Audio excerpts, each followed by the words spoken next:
বন্ধুরা, আজ চমৎকার একটি সার্কিট নিয়ে আসলাম আপনাদের মাঝে। আমার হাতে এখন যে সার্কিটটি দেখতে পাচ্ছেন, এটা হলো চার্জার ফ্যানের সার্কিট। আজ আপনাদের এই সার্কিট সম্পর্কে বিস্তারিত জানাবো। এটা কিভাবে কাজ করে এবং এটার ওয়্যারিং কানেকশন কেমন হবে সব কিছুই জানতে পারবেন এই ভিডিওতে। তাই অনুরোধ থাকবে না টেনে পুরো ভিডিওটি দেখার জন্য।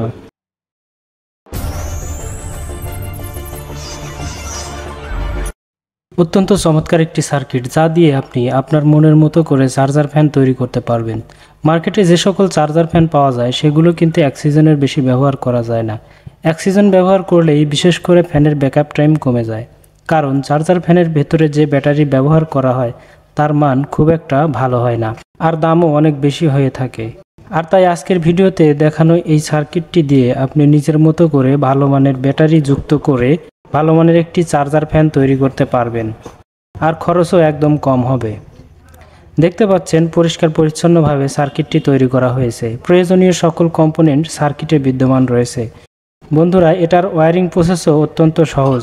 একটু ভালোভাবে লক্ষ্য করলেই দেখতে পাবেন সার্কিটের গায়ে সব কিছু বলে দেওয়া আছে। যেমন এখানে দেখুন লেখা রয়েছে এসি, এবং এখানেও এসি লেখা, আরেকটি টার্মিনাল। তার মানে ট্রান্সফরমার থেকে আসা এসি কানেকশন এখানে ইনপুট দিতে হবে। এছাড়াও সার্কিটের এখানে এসি ইনপুটের জন্য সকেট করে দেওয়া আছে, যেটা কানেকশনের জন্য সুবিধাজনক, কারণ এখানে কোনো সোল্ডার করতে হবে না। বন্ধুরা, দেখতে পাচ্ছেন এখানে 4টি ডায়োড রয়েছে। মূলত এই ডায়োডগুলো দিয়েই এখানে এসি ভোল্টেজকে ডিসি ভোল্টেজে ফিল্টারিং করে সার্কিটের অন্যান্য কম্পোনেন্টগুলোতে প্রয়োজনীয় ভোল্টেজ সাপ্লাই দেওয়া হয়েছে।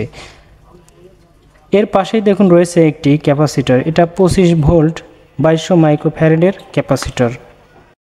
এবার দেখুন এখানে রয়েছে আরেকটি সকেট। এটা হলো মোটর কানেকশনের জন্য। এখান থেকে ফ্যানের মোটরে কানেকশন যাবে।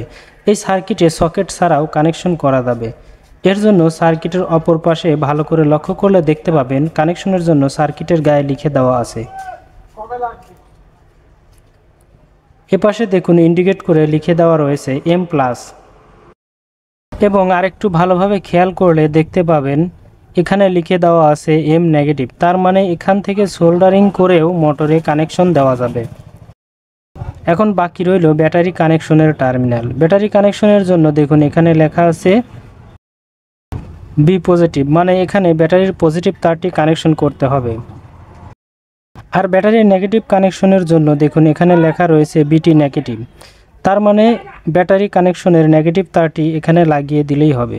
খুব সহজ কানেকশনের একটি সার্কিটটি ভালো করে দেখলে যে কেউ কানেকশনগুলো করতে পারবে, কারণ সার্কিটের গায়ে সব কানেকশনগুলো মার্ক করে লিখে দেওয়া আছে। এবার আসি সুইচে। এপাশে এই সুইচটি হলো এসি-ডিসি ডিরেকশন ঠিক করার জন্য। এটা ডান দিকে স্লাইড করলে ফ্যানটি ডিসিতে ঘুরবে, আর বাম দিকে স্লাইড করলে ফ্যানটি এসিতে ঘুরবে। আর এপাশে এই সুইচটি হলো ফ্যান অন অফ করার জন্য। এছাড়াও এটার সাহায্যে ফ্যান স্লো বা ফাস্ট করা যায়। এই সুইচটি বাম দিকে স্লাইড করলে ফ্যান আস্তে ঘোরে, এবং ডান দিকে স্লাইড করলে ফ্যান জোরে ঘোরে। আর মাঝে হলো নিউট্রাল, মানে অফ। দেখতে পাচ্ছেন সার্কিটে দুটি এলইডি লাইট রয়েছে। এখানে এই সবুজ লাইটটি হলো এসি-ডিসি স্ট্যাটাস বোঝার জন্য, আর এ পাশেরটা হলো charging indicator LED. Battery charge হওয়া অবস্থায় এটায় লাল আলো জ্বলে, আর ব্যাটারি ফুল চার্জ হয়ে গেলে এটা সবুজ আলো ধারণ করে। তো থিওরিক্যাল অনেক কথাই হলে এবার চলুন যাই প্র্যাকটিক্যাল কাজে। আমি প্রথমে দুটি কানেক্টর পিন সহ কেবল নিয়েছি। এখন এই কেবল দুটি আমি সার্কিটের সাথে লাগিয়ে নেব। আমি প্রথমে এসি ইনপুটে লাগাবো। এটা লাগানো হয়ে গেলে অপর কেবলটি মোটর কানেকশনের সকেটে লাগিয়ে নেব। বন্ধুরা, দেখতে পেলেন আমি কিভাবে লাগিয়ে নিলাম। এখন আমার একটি ট্রান্সফরমার প্রয়োজন। আমি আপাতত এই ট্রান্সফরমারটি ব্যবহার করছি। এটা 6 ভোল্টের একটি ট্রান্সফরমার। এটা 600 মিলি অ্যাম্পিয়ারের ট্রান্সফরমার। চাইলে এখানে 12 ভোল্টের ট্রান্সফরমারও ব্যবহার করতে পারবেন। তবে 12 ভোল্টের ট্রান্সফরমার ব্যবহার করার পূর্বে সার্কিটটি একটু মডিফাই করে নিতে হবে, অন্যথায় সার্কিটে সমস্যা হতে পারে। আমি ট্রান্সফরমারের এসি ইনপুটের সাথে এসি কেবল আগেই লাগিয়ে রেখেছি, সেটা আপনারা দেখতেই পেলেন। এখন ট্রান্সফরমারের এসি আউটপুটের যে 3টি তার রয়েছে, সেই 3টি তারের মধ্যে থেকে মাঝের তারটি বাদে দুই পাশের 2টি তার সার্কিটের এসি ইনপুটের সাথে কানেকশন করে দেব। বন্ধুরা, ইলেকট্রনিক্সের মজার ভিডিও পেতে চাইলে অবশ্যই চ্যানেলটি সাবস্ক্রাইব করে রাখুন। আমি যেভাবে কানেকশন করলাম আপনারাও ঠিক আমার মতো করে কানেকশন করবেন। আশা করি কোনো সমস্যা হবে না, সব কিছু ঠিকঠাকই চলবে। আমার কানেকশন করা শেষ। এখন সার্কিটে পাওয়ার দিয়ে দেখব সার্কিটে পাওয়ার আসে কিনা। আমি ট্রান্সফরমারের এসি ইনপুটের প্লাগ এসি সকেটে ইন করলাম। বন্ধুরা দেখতে পাচ্ছেন সার্কিটে থাকা ইন্ডিকেটর এলইডি লাইটগুলো জ্বলছে, তার মানে সার্কিটে পাওয়ার চলে এসেছে। সার্কিটের সাথে কোনো ব্যাটারি কানেকশন দেওয়া নেই, যার ফলে দুটি ইন্ডিকেটর এলইডি লাইটই জ্বলছে। সার্কিটের সাথে ব্যাটারি লাগানো থাকলে চার্জিং এলইডি লাইটটি লাল রং ধারণ করত। বন্ধুরা এখন ব্যাটারি কানেকশন করার পালা। দেখতে পাচ্ছেন আমি 6 ভোল্টের একটি ব্যাটারি নিয়েছি। এটা 6 ভোল্ট 4.5 অ্যাম্পিয়ারের ব্যাটারি। চাইলে এখানে 12 ভোল্টের ব্যাটারিও ব্যবহার করা যাবে। 12 ভোল্টের ব্যাটারি ব্যবহার করলে একদিকে যেমন ফ্যান হাই স্পিডে ঘুরবে, অন্যদিকে ব্যাকআপও বেশি পাওয়া যাবে। আমি আপাতত এই ব্যাটারিটি ব্যবহার করছি। এটা 1 নম্বর সানকা ব্যাটারি। এটার দাম নিয়েছে 750 টাকা, তবে স্থানভেদে দাম কম বেশি হতে পারে। আমি প্রথমে ব্যাটারির সাথে দুটি কেবল লাগিয়ে নেব। প্রথমে পজিটিভে লাল কেবল সোল্ডার করে নেব, হয়ে গেলে নেগেটিভে কালো কেবল সোল্ডার করে নেব।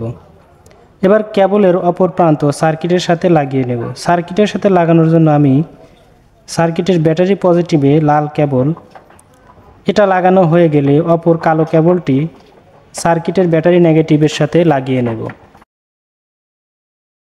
বন্ধুরা ইলেকট্রনিক্সের মজার ভিডিও পেতে চাইলে অবশ্যই চ্যানেলটি সাবস্ক্রাইব করে রাখুন। লাগানো শেষ। এখন সার্কিটের আউটপুট ভোল্টেজ মেপে দেখব ভোল্টেজ আউট হচ্ছে কিনা। আমি এই ডিজিটাল মাল্টিমিটার দিয়ে ভোল্টেজ মেপে দেখব। মাল্টিমিটারটি আমি ডিসি ভোল্টেজে সেট করলাম। এবার মাল্টিমিটারের প্রুফ দুটি আমি মোটরের আউটপুটে সেট করলাম।